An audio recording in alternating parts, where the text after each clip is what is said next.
great. Look, I get the real honor of introducing the next bit of the program here with a group that doesn't really need an introduction, so that's not too hard of a thing to do. But on behalf of our company, Enterprise Canada, and our ad agency, Creative Currency, really pleased to be sponsoring this panel here today.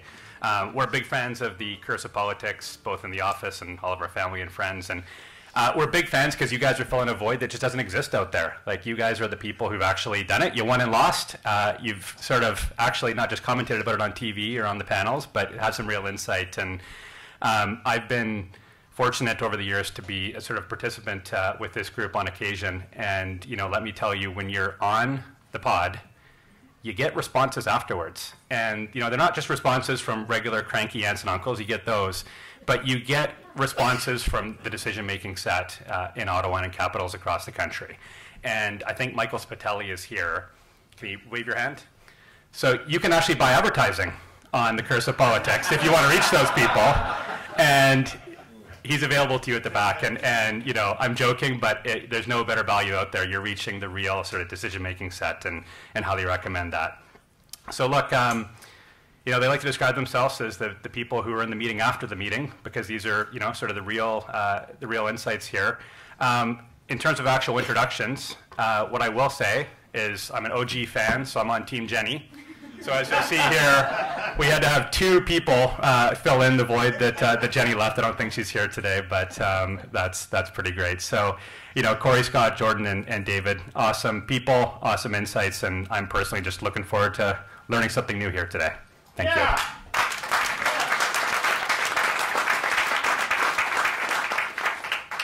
Dennis, thank you very much. Dennis is an original friend of the pod, and he's been on a number of times during elections to do analysis of campaign advertising for us. And there's nobody out there better to understand how to communicate and advertise in this modern world. Certainly way better than me.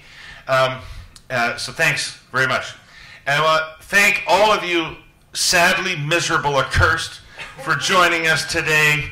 All of you political junkies here to hang out with the four of us obsessives about politics. We're going to talk today about some modest developments in the province of Ontario over the past week. We're going to talk about the fact that everything is broken in Canada. And if we get to it, we might talk about the U.S. midterms. But let's start. Let's start with what happened in the last week in Ontario. And you know, Kory just came back on the red eye last night, so he's tired. So I won't start with him. I'm going to start with Scott. Scott, what do you think were the calculations that made the Ford government do the virage that it did? I don't think there's a mystery about it. I think it was pretty apparent. It's awkward sitting there. I'm going to kind of go like this. So as I give my opinion, and Kory's like, no, that's wrong.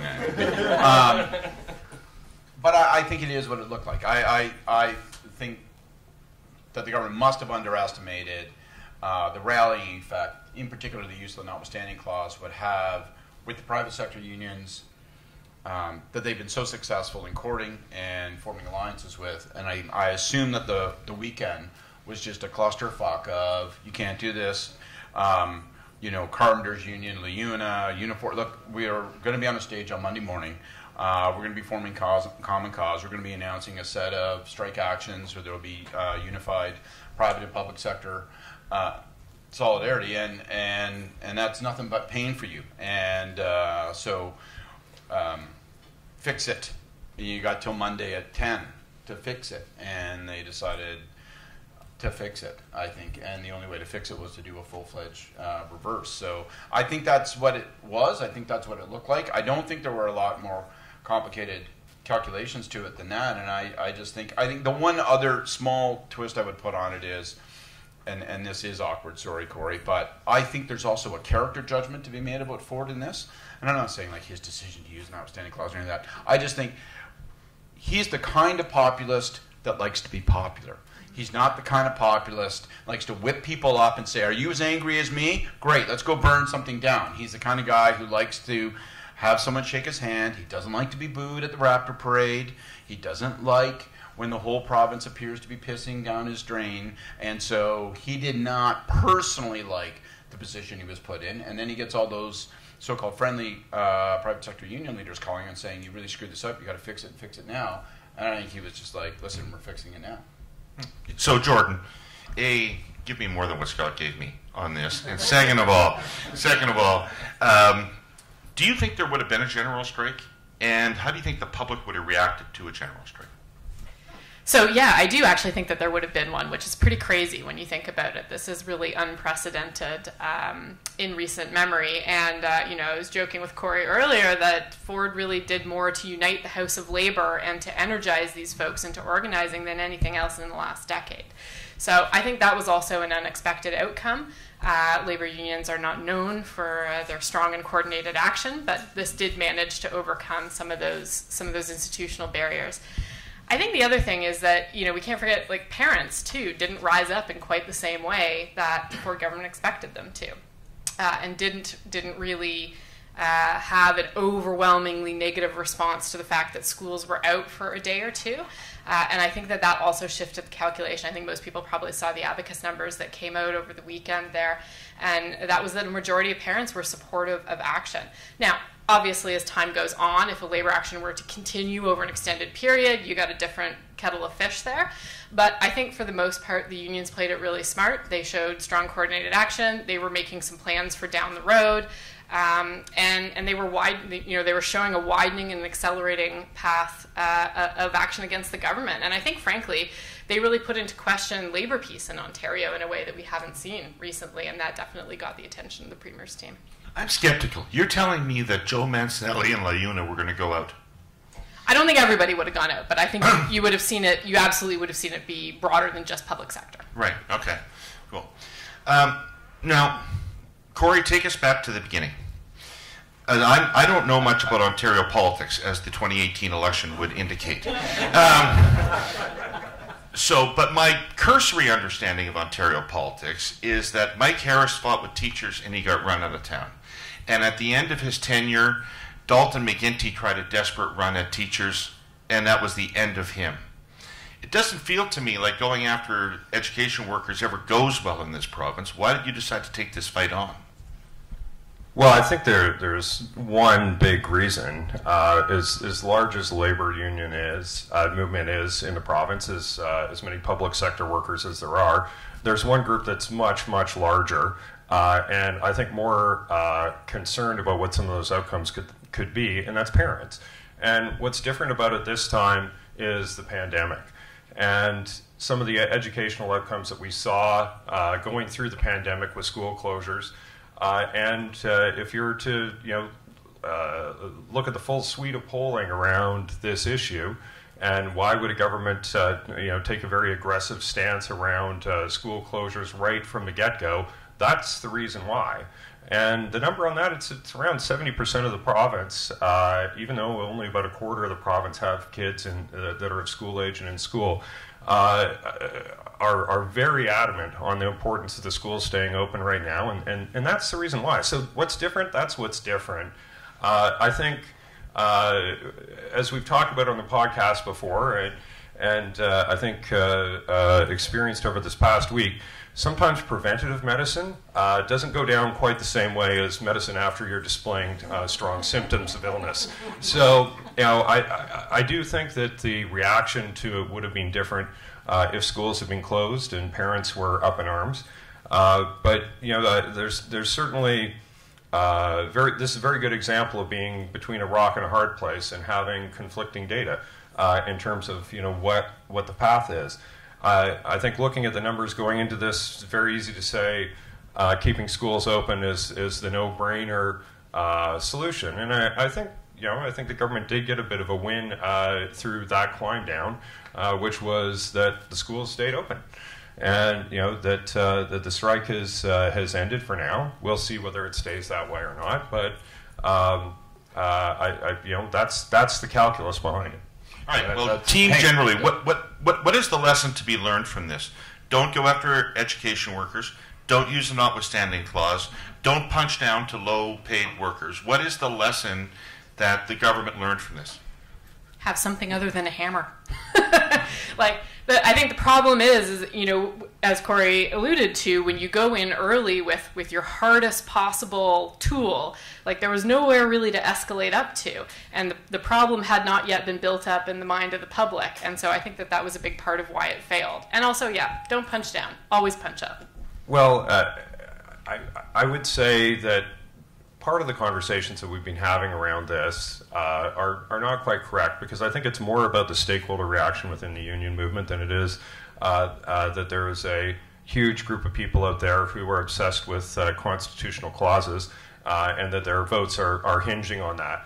I don't think most of the public could tell you what Section 33 is, let alone whether it's a good thing or not. I think it's about, you know, I don't think the reaction would have been that much different in proactively legislating back minus Section 33. So I think the constitutional element of it is important to the union movement, for sure, but I don't think it is particularly for the public. Because if we were to look at one of the other examples where the government used Section 33, and it touched on labor, but also on NGOs generally, it was around the spending limits and caps for third-party spending during election campaigns, which, by the way, was, you know, something that the government was defending a court case brought against the Wynne government on the same issue. So it's, you know, that's something that's sort of adjacent to it, and where there wasn't any sort of outcry. In fact, I think the opposite. I think a lot of support for it. So I don't think it's as much Section 33 for the public, but certainly for the stakeholders, it's all about that. Yeah, I agree with that. I think it was used in the outstanding clause that forced the private sector unions out on the battlefield, and that ultimately upset the calculus for the government. But I think the takeaway, I think the real lesson is, it's an interesting one, and it's not just a lesson for the Ford government, it's a lesson for all governments, all majority governments, which is, because if you take one big step back, I think it's, just because you can do something doesn't mean you can get away with doing something, right? Like, we're in our first year as a government. We got a point of view about these unions. We'd love to rub their nose in shit, right? And in the course of doing that, we know that we will get a bunch of policy gains that we like, and we think overlap of the public interest, agree with that based on how you guys define it, just the argument you're making. And so, hey, this no better time. We have a big election victory. We're in our first year, so if something goes wrong, we got lots of time to recover. And you know what? We can use the notwithstanding clause and have our way and force this thing through and insulate ourselves from even a court challenge. We're going to do it. And just because you can do something doesn't mean you're going to get away. It upset the apple cart with the private sector unions. That altered everything. Next thing you know, boom. And it, you know, often when you're in government, especially wankers like us, will go, okay, well, we hold all the cards because we got a majority government. And you know what? Even if it means some tough slogging, don't worry about it. We'll get over that, and it'll dissipate. And you're like, maybe not. Well, I want to bring up one other point. By the way, claiming that one of the great victories out of this is that the schools stayed open is sort of like, you know, when you're lying dead on the cement saying, well, the good thing about falling out of this building is that it came to a stop. Well, parachutes can be handy. It's okay, the sidewalk broke his fall. Yeah, that's right. That's right. Well, I think one other thing that's interesting to comment on this, just from, you know, the position of a political practitioner, is the difference in between brands of different leaders and different governments, and what one government can do or get away with versus another. You know, you can be you know, as you said earlier, a populist that's you know, feeding on anger. You can be you know, a much more benign, literal version of that. And your brand of every politician is different when it comes to that. I would say the brand that's closest to Ford's on issues like this is probably Ralph Klein, where a climb down or a readjustment of your policy actually can be brand building. I was going to say, he's a good apologizer, right? He's a good apologizer in the sense that it really feels to me like, as worked up as everybody was, the fucking air just went out of the balloon immediately. Well, we'll give another example of this. During the pandemic, you know, there was a lot of different challenging policies and decisions. The decision to sort of close the parks, etc. You know, that became a very, very poignant moment for the government, a very visceral negative reaction from a lot of people out there. And in a very similar way, the Premier climbed down and the air just went out of that balloon. Not for you, Scott. I was listening at the time. You continued to be upset about that for a very long time. Still am. But how long do we have? But it wasn't. But it wasn't. Scott likes to leave his children in the park.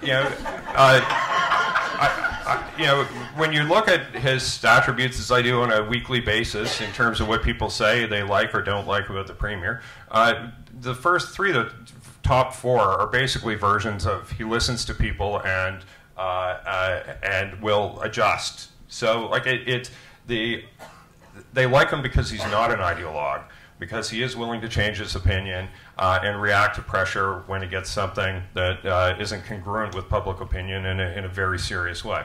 Can we just say here that admitting you've made a mistake and apologizing for it is the most underutilized tool in politics?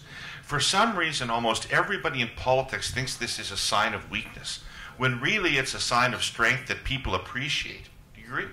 Yeah, I mean, I think when it can be done with authenticity, right? If and it's a skill, and not every politician can pull that off successfully. And I think it's just as Kory said, like, Ford has a real strength in his brand that allows that to be congruent with who he is as a politician. I think that's the key.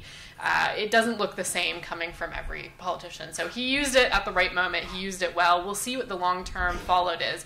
Like, what I'm really interested from, maybe from a more progressive perspective is watching what are the impacts of having him going after the lowest wage workers here. Is there any damage to his brand with working people around that? Did he maybe torch all of the progress that was made with private sector unions? So I think that's something to watch as we go forward. Because if there is some long-term consequences there, it was a fairly costly move. It's fair to comment, though, that Monty McNaughton was nowhere to be seen through this entire file. He didn't have any of it touch him, nor was he, though, part of the thing. He's just out there, not part of this world. I thought that was really interesting. And really smart. I think, given that you're going to have work to do to repair those relationships and all that, you want to make certain that he isn't tainted by it. That there isn't a clip of him going, you know what, come hell or high water, we're going this way. I think all that makes good tactical sense. Yeah, I personally, Jordan, provided that the government and Ford's personally learns a lesson, let's not put our hand back on the stove. I'm not convinced that this will have any lasting electoral consequences. I'm not convinced that people actually. I was doing radio last week, talk radio all week long, and I was listening to a bunch of people, talk radio skews right, all that kind of stuff. So you got to factor in all of that. I'm just not persuaded that people were necessarily. Oh, you were hosting. Yeah. I thought you were calling in. I was just calling in. Hi, Scott. I'm calling from my electric vehicle. I'd like to tell you some shit, I think. I like it when you change your name. That's right. Hi, it's not Scott, Stephen. I'm Raheem Jaffer. Yeah. I don't think people were digesting, to be honest. Lots of advocates were making the case like this is the lowest paid workers. These are people who are doing the tough job. They're helping your special needs child. Now, I'm not sure that actually translated to people. I'm not sure that that's going to count as much as some of the union leaders want. I do wonder, because we're all convinced, it's a good thing to say I'm sorry. It's a good thing to retreat when you made a mistake and be seen to be retreating and all that. I do wonder if over time, the accumulation of these things, like let's say there's two more that have nothing to do with this issue. Like, do we end up 18 months from now? Like, how does that, like, it might not just be as cut and dry. At some point, people go, well, wait a second, right? If you just sort of double your way through every single thing and you're constantly having to retreat and apologize, maybe that's not good either. But that's a maybe, who knows, we'll see. Right now, I don't think he's going to pay a big consequence for this. Well, I think it's mostly, as I said earlier, a stakeholder thing more than a public thing. I think it becomes a public thing if schools are closed. That becomes a public thing in a very different way. But the idea that there would be some lasting backlash from the labor movement and now they're united forever against this government, I think would be a very false notion.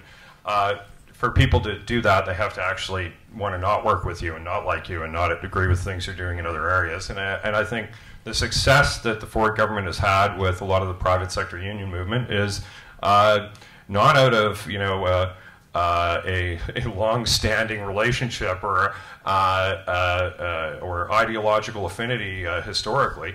It's because they're doing, the government's been doing things that they support and they like and they want, And that's being married together with things that are much more cultural in nature and much more, I think, tied to the brand of the various parties. And we've talked about this before, but if you wear steel-toe boots and drive an F-150 truck and listen to country music and shower at the end of the day and wear a poppy on Remembrance Day, etc., you have a very different view of the world culturally than what the modern NDP does, which has become much more urban, much more focused on environmental issues, much more intrinsically anti-development and anti-resource sector.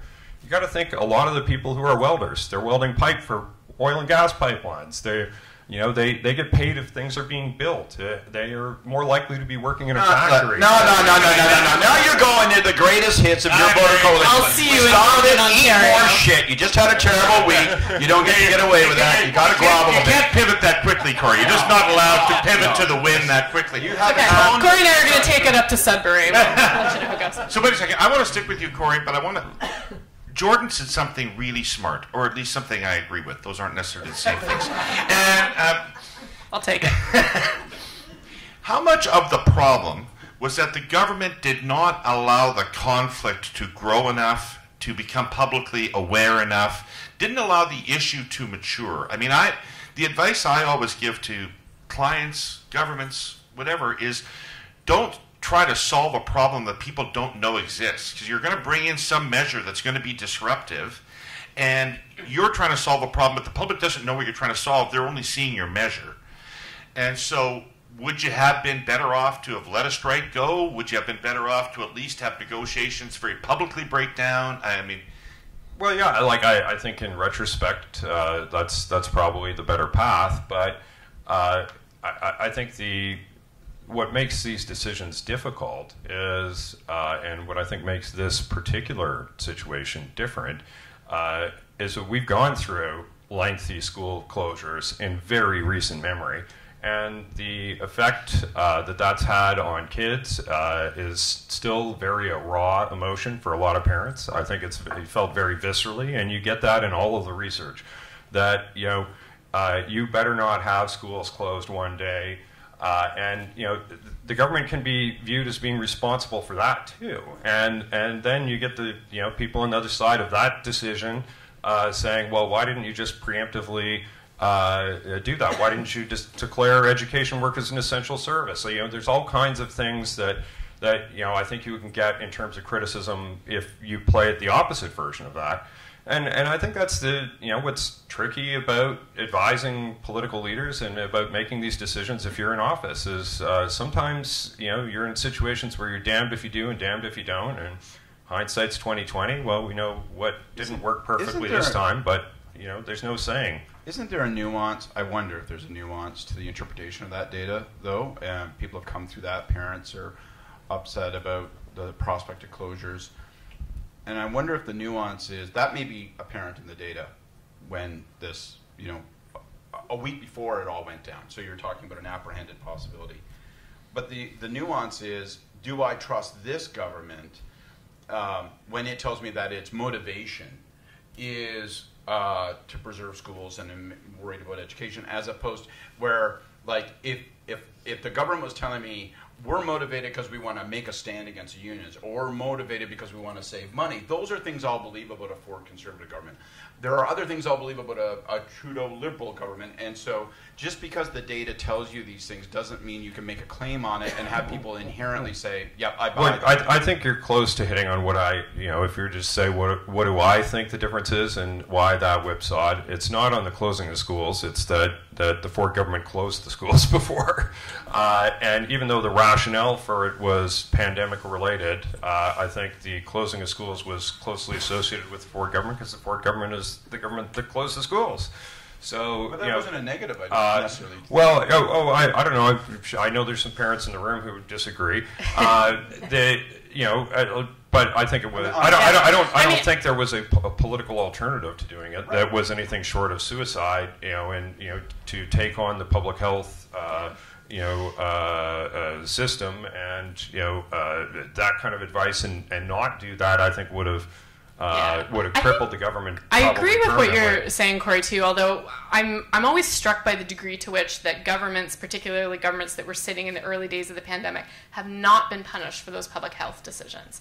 Really, if you look at the provincial elections that we've had since then, like, voters by and large seem to give governments pass on the public health measure enactment. So my sense, like, as a parent who also very much would like their children in school, is that people didn't necessarily blame the Ford government for that. And the other thing that I would say, and I think this is something to watch as this unfolds over the next few weeks, is also the degree to which parents see this also as a quality of education issue. Do they make that connection at all?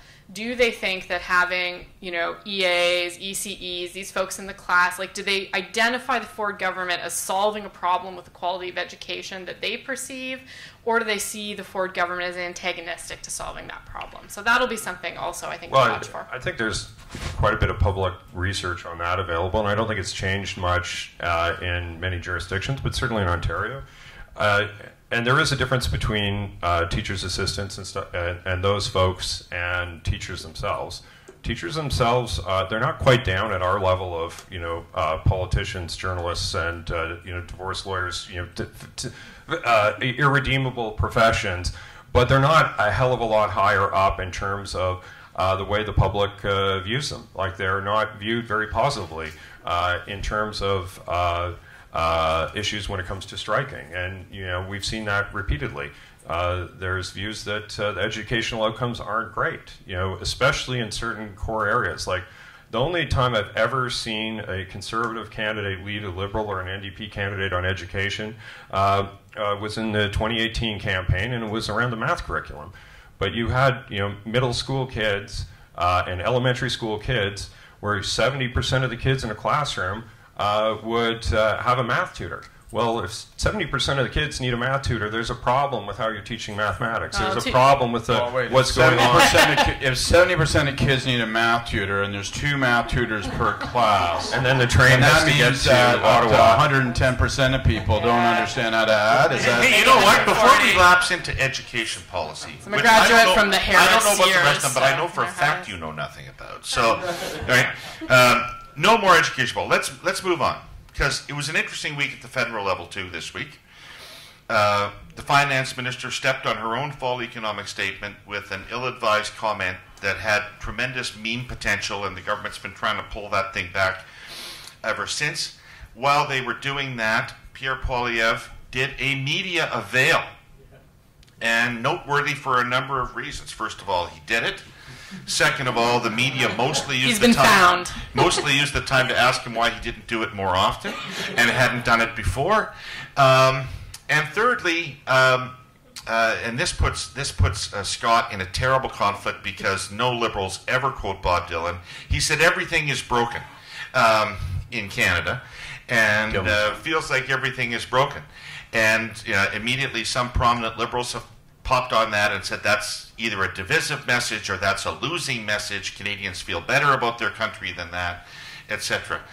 Jordan, why don't you lead us off? What'd you take away from this week? I have so many thoughts. Yeah, Poilievre. So my first thought is also bless the fine folks in the press gallery for spending half the Q&A asking about why this is the first avail. I think it's cute that they're trying on that. But I think his message was really fascinating this week. Right, we really saw coming together of his economic message and his functional government message in a way that we haven't quite seen crystallize yet. And what he's putting forward there, I find it really compelling. I find it really dangerous. I think it's going to resonate with a lot of people. Because at the end of the day, I think, we've all seen governments are defeated when they can't solve problems, when they can't solve problems that people are experiencing in their everyday lives. And opposition parties do really, really well when they pick a problem or 2 problems that people understand the government to be responsible for, and they hammer on it.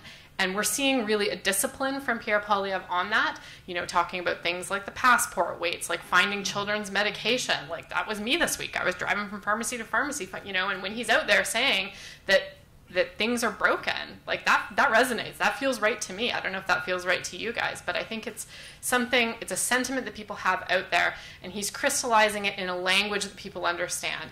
And if you flip over the other side of the coin and you look at what the Liberals are doing with Freeland and her comment, It's just the exact opposite of that. You know, you have the finance minister sitting there after delivering a mini budget, providing like the most like banal advice on how to trim your household budget. Like, if only there was somebody in charge of helping Canadians through a financial crisis. And I think, you know, the idea that, you know, she's committed and multiple times, and I've talked about this before on the pod, how like I really do want to like her, and she makes it real hard. But it's because she commits the sin of not making the voter the central part of the story. She's telling a story about the Liberals, about herself, about, you know, and it's not about the voters. But Pierre Poilievre is out there making the Liberals, or pardon me, making the voters the center of the story, and it's incredibly effective. So I saw that avail, and like it made me sweat a little. Yeah. Well, if there's any room of people that understand the idea of receiver-oriented communications, I think it would be this room. But, you know, which is the same problem that the media have, too. I do also share the glee in watching reporters ask a politician a question. Why aren't you taking questions from reporters? I don't know. It's always lost on them. But, look, I totally agree with that. It's the personalization of it with Freeland, I think, was the cardinal sin, and it causes everyone's eyes to then go to her and her life and all those things, and then draw contrasts between that and their own, and that's exactly what you don't want to be doing right now. Like, there's, I know what she was trying to do. I'm going to guarantee she didn't run that by any staff before she did it. If you're a cabinet minister, you can never, ever, ever pretend that your circumstances are the same as the people you represent. And any attempt to do that is just going to make you look woefully out of touch, right? It's just like not a good road to go down. Yeah, it's gruesome. I mean, it was really, really gruesome because it demonstrates that circuit breaker is popped, right? With, you know, by saying, because it's a plaintive effort to say, see, I'm just like you. And the very telling of it demonstrates that I'm not like you. And so it's just such a fail. Plus, by the way, if you listen to the entire clip, and this has not gotten as much of attention as I think it should have, she starts by saying that they're eliminating Disney Plus because the children are getting older. That pisses me off. Because there's a lot of good content on there, and like the Mandalorian is amazing. The MCU is not just for kids, okay? Pixar, not just for kids. Star Wars, Let It Be by the Beatles. You're not going to watch Let It Be anymore. What is going on? Yeah. So I think, you know, really, times are tough. Poilievre, I just want to say one quick thing. I agree with everybody. I think that Poilievre's overwhelming that avail. I thought that his messaging was continued to be more or less laser. I didn't really see it as a big distinction from what he's been saying. He remained relatively laser beamed on kitchen table economics, all of that. I thought it's mostly effective. I think the everything is broken line, I'm in agreement with you. I do think that it overwhelmingly, it sort of works. It's moving in the right direction. I'm not sure that I'd coin it. I'm not sure I would keep repeating it. Just because one thing that politicians have to do, and it in a weird way, it connects with what we're all saying about Freeland. Like, I know you're a politician. Don't remind me you're a politician. And when you say something like everything is broken, it's just a pinch of an overreach, and it reminds me, I see, okay, so you're saying this for political purposes, you're saying this for partisan purposes, so you can sound like the guy next to you in the bar by saying, why the fuck doesn't any of this stuff work? Why can't I get a passport? How come prices are this high? Like, how come I can't drive through the city of Toronto? Jeepers, it feels like everything is just hard. But when you say everything is broken, I think it reminds people, jolts people out of the head-nodding communication. No, wait a minute. We have, first of all, somewhere between 65 and 70% of the country on any given day, given the poll, who think the country's headed in the wrong direction. Right? So that's a big number, right? Who think a lot of things are broken, if not everything is broken. And the second thing is, surely one of the things you'd want to be planting about the Trudeau government running into an election is that they're no fucking good at doing anything. They may believe in some good things, they may support some good ideas, they may agree with you on a general worldview, but they're fucking incompetent, is the emerging storyline. And what you want to presumably have people conclude on election day, right? Yeah. So why isn't this a good seed to be planting? I'll just quickly, then spend 2 more minutes in the back room working the phrase. Yeah. I think everything is broken, just my view at least, is that it jolts you out of the discussion and reminds you that this is a political appeal for political reasons. And I think you can communicate all of that without the absolutism of everything is broken. That makes me feel like it's a partisan play. And so I just think it's like, to use a very liberal kind of word, I'm sure this is the kind of word they would use at the Trudeau government, right? They should have workshopped it. Yeah, I know it's very fine-tuning, but I would generally agree with that point, Scott. Like, there are many things that are broken, and I'll have this harken back to a conversation that we had about challenges with the Liberal Party, and for the Liberals to say that that's talking down the country, etc., when their brand has become synonymous with apologizing for everything that's happened in the country, without highlighting any redeeming qualities again and again and again for like almost 9 years now, is a little bit jarring in terms of missing that gap. But I do think a lot of things are broken. And I do think that the core of that message is correct. I do agree you could fine-tune it in a way where it maybe seems a little less political, but there is a truth there, and it is in the right track, wrong direction numbers. But it's more than that. It's in the daily lived experience of a lot of people in a lot of areas, and not only that, and even in areas where it's not necessarily lived, like looking for pain medication for a child, the reasons why it isn't being fixed are impossible for anyone to understand. Speaking of which, if anybody has any spare Advil here. Yeah. I saw your tweet.